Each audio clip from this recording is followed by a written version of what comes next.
हर घर की दीवारें सिर्फ ईंट और गारे से नहीं बनती, वो बनती है रिश्तों की नींव से। लेकिन इन रिश्तों में कभी मिठास होती है तो कभी कड़वाहट। ये कहानी है एक साधारण से परिवार की, जहां नई बहू घर में कदम रखती है। शुरुआत तो सपनों जैसी होती है, मगर धीरे धीरे रिश्तों की असली परख सामने आती है। तो चलिए ले चलते हैं आपको शर्मा निवास, जहां आलोक की शादी रेखा से हुई। रेखा पढ़ी लिखी, संस्कारी और आधुनिक सोच वाली थी।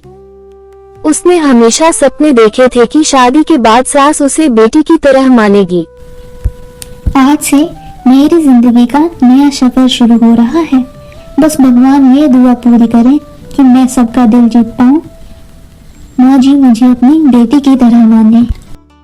रेखा चाहती थी कि उसकी सास उसे बेटी की तरह माने, लेकिन सावित्री देवी बाहर वालों के सामने तो अपनी बहू की तारीफ करती, लेकिन वो अपनी बहू से पहले दिन से ही बहुत रूखा बर्ताव करती।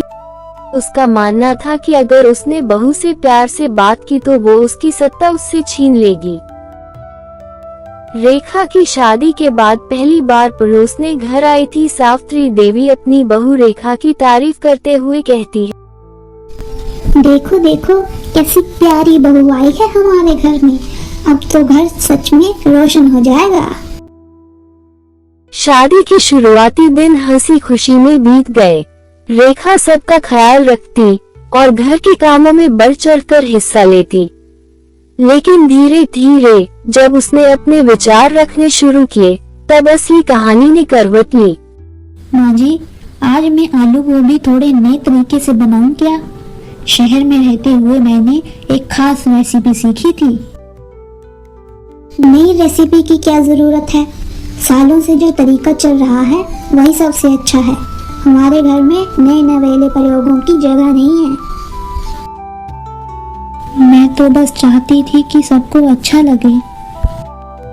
एक दिन सावित्री देवी और उनकी पड़ोसने घर के बाहर बात कर रही थी। अरे सावित्री बहन, आपकी बहू तो बड़ी स्टाइलिश है। जरा ध्यान रखना कहीं घर की परंपरा न बिगाड़ दे। हाँ, आजकल की बहुएं बस दिखावे में रहती हैं, काम धाम कहाँ आता है इन्हें। ये कह औरतें वहाँ से चली गईं। सावित्री देवी उनकी बातें सुनकर सोचने लगी। सही कहती है ये, मुझे अपनी बहू पर नजर रखनी ही होगी। ये सोचते हुए सावित्री देवी घर के अंदर चली जाती है, जहाँ रेखा हाथ में डायरी लेकर सोफे पर बैठी हुई थी। रेखा सावित्री को देखकर उसे डायरी दिखाते हुए कहती है, माँ जी, मैंने सोचा कि दूध और सब्जी का हिसाब डायरी में लिखें। इससे साफ रहेगा कि खर्च कहाँ हो रहा है। इतने सालों से मैंने घर चलाया है, कभी घाटा हुआ क्या? अब तुम मुझे सिखाओगी? माँ जी, मेरा ऐसा मतलब नहीं था। मैं तो बस मदद करना चाहती थी। माँ, रेखा सही कह रही है। आज का हिसाब लिखित में रखना जरूरी है, इससे सबको सुविधा होगी। वाह, अब मेरा बेटा भी बहू का साथ देगा। अच्छा है, अब मैं ही गलत हूँ। ये सुनकर आलोक मन ही मन सोचता है,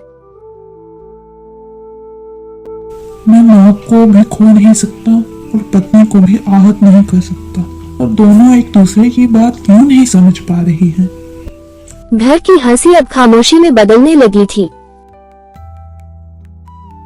समय यूं ही गुजरता रहा, लेकिन सावित्री देवी का व्यवहार रेखा के प्रति और रूखा होता गया। फिर एक दिन अचानक सावित्री देवी की तबीयत खराब हो गई।